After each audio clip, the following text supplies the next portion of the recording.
After the events in Azad, I felt a pull towards my brother Malik's realm, hungry for wisdom and the skills to rule and defend my own domain. I sought his mentorship, but as I approached his kingdom, the clatter of steel and the cries of war echoed through the air. Malik's palace was under siege. The path through the battlefield was perilous, strewn with destruction and chaos. Yet, with each step, the bond of kinship drove me forward until I finally stood before my brother. Our reunion was brief, punctuated with our familiar jests, a momentary relief amidst the storm of war. However, duty called, and our paths diverged. Guided by whispers of legend, we found ourselves converging in the treasure vault below. It was said that here, beneath layers of stone and time, lay the dormant might of King Solomon's army.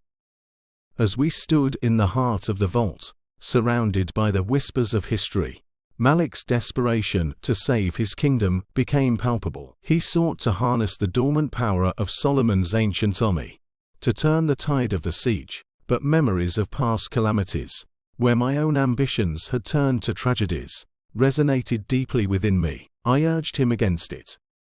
Yet, despite my warnings, Malik broke the seal, hoping to command a legendary force. Instead, what emerged was a maelstrom of sand terror, a force we couldn't comprehend or control. Its hunger was insatiable, threatening to consume all. We were cornered, forced to split up, and escape the encroaching sands. Unbeknownst to me at the time, a medallion I had secured from the vault was my shield, warding off the malevolent touch of the sands.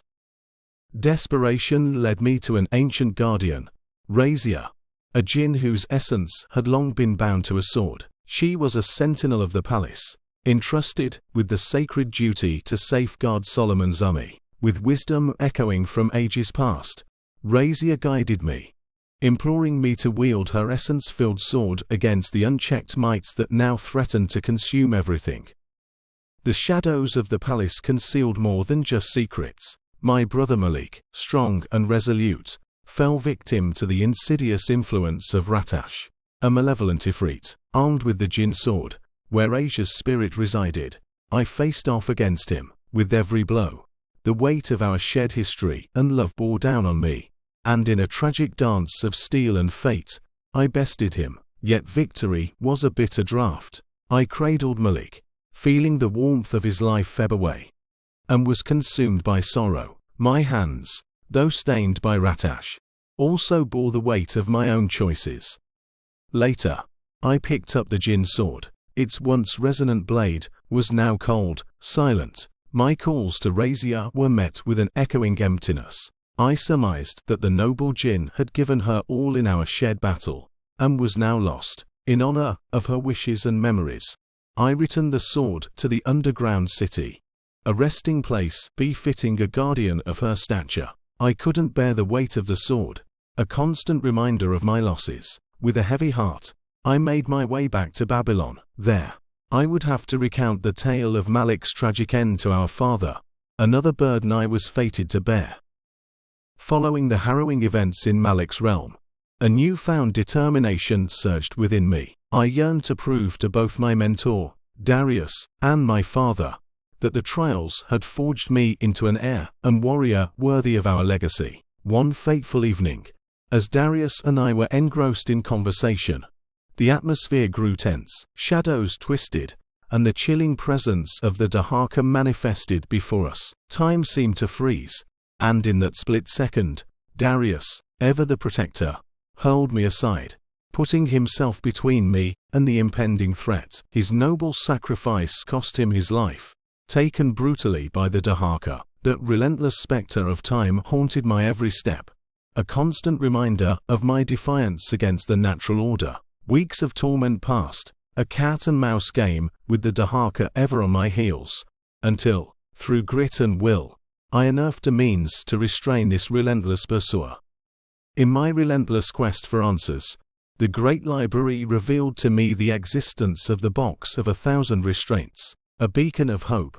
It held the potential to contain the Dahaka's menace. I discovered that this box was safeguarded in the lands of India, and although there was a fragile peace between our great nations, I felt the weight of destiny urging me forward. Convincing my father of the imperative need, we set forth with our army towards this distant land. As we ventured deeper into Indian territory, a formidable Indian general and his forces blocked our path. With the determination of one who carries the fate of his people, I led our forces to victory. Yet, as the dust settled, a crossroads lay before me. The whispers of destiny led me to Arisura, while my father, always the strategist, insisted we press on to the capital, Patna. Choosing the call of fate over the voice of experience, I set my path towards Arisura, leaving behind a trail of disappointment and a father angered by my defiance. On the winding roads leading to my destiny, I crossed paths with a woman cloaked in enigma. She spoke of the box, hinting that its powers had already been invoked. With a rising tide of unease, I pressed her for more information. To my astonishment, she unveiled the hand behind this act, the vizier.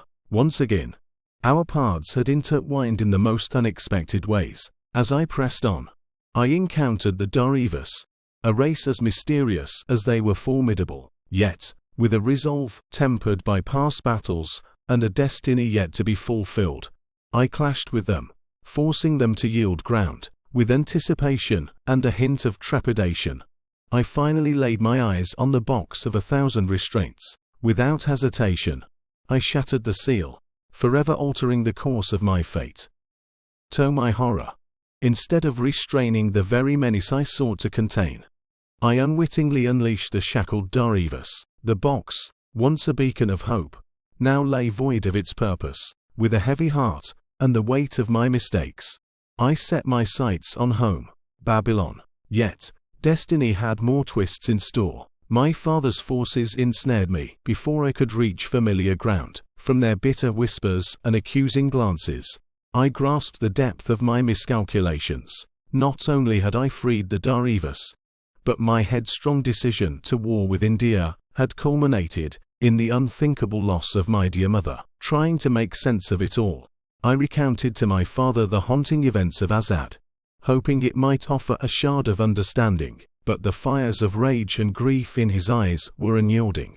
My words, far from bringing solace, only fueled his disbelief and anger. However, in the midst of our confrontation, I was taken aback when he spoke of the box of 1,000 restraints. With bated breath, I listened, as my father unveiled a story intertwined with our fates.